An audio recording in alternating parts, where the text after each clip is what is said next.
Follow us as we explore Key West in just one easy day.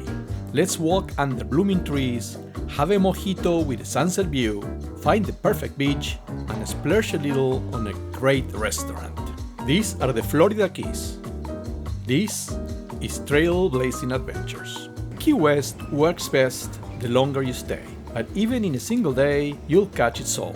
It's compact, easy to wander, and more about soaking up the vibe than ticking off a checklist. So, let's take a walk. A good way to start is at the famous Southernmost Point buoy. From here, the best plan is simple: walk west. Key West's most Instagrammable spot comes at a cost. You wait in line, swapping small talk with tourists doing exactly the same thing. It's kishy, it's classic, just manageable if the line is short, and pray to the travel gods that after all that wait, the stranger taking your photo doesn't put a finger on the lens. You've got plenty of ways to get around Key West. Bikes, golf carts, trolleys, even the conch train if you feeling touristy. But when possible, we always walk, slow enough to smell the flowers, which are everywhere this time of the year.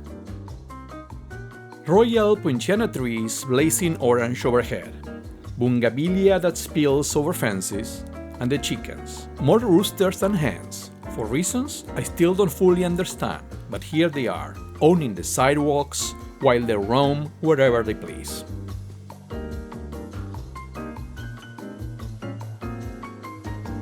When you need a break, duck into the AC at Cuban Coffee Queen, Key West's own little chain and the perfect answer to an homogeneous Starbucks iced latte. A strong coffee, local vibe, and chatty, affable baristas. You got plenty of museums-like stops in Key West. We went with the Hemingway House, and we are glad we did. If you read his novels, it hits deeper, but you don't need to be a literature buff to enjoy it. The guided tour is informative, entertaining, and worth the ticket. Enjoy Papa's Hemingway's house. Just all in my head. Floating rivers upstream, the things that you said. Tell me and be honest. Tell me, did you know that you would believe in me just like the winners? Leave the museum and head into the classy Truman Annex neighborhood. Quiet streets, old military houses, and shady palms is Key West at its most understated.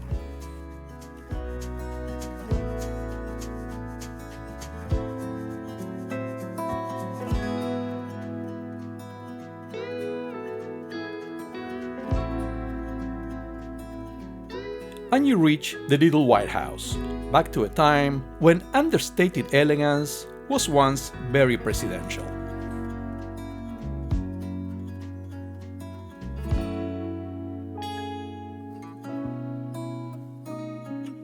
And finish your walk in the Duval Street area. Poke around for souvenirs, or, if Papa inspires you, grab an afternoon drink at Sloppy Joe's.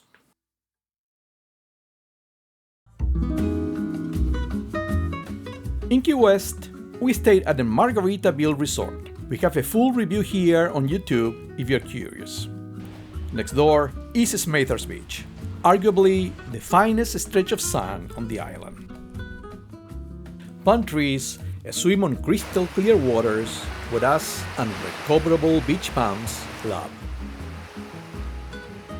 Our spot for sunset was the pier. We wanted our sunset over the Gulf of Mexico, paired with a perfect mojito, and it didn't disappoint. For a dining experience worth the splurge, hot tin roof delivers. Sunset views, high-end gastronomy, and excellent service.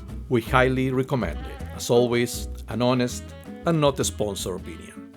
And why not end the day in the loud and unapologetically touristy Sloppy Joe's? Dance to live music, have a beer or two, and say goodbye to Papa the way Papa would have wanted. Come along with us for more Miami and Key adventures here. And as always, happy travels.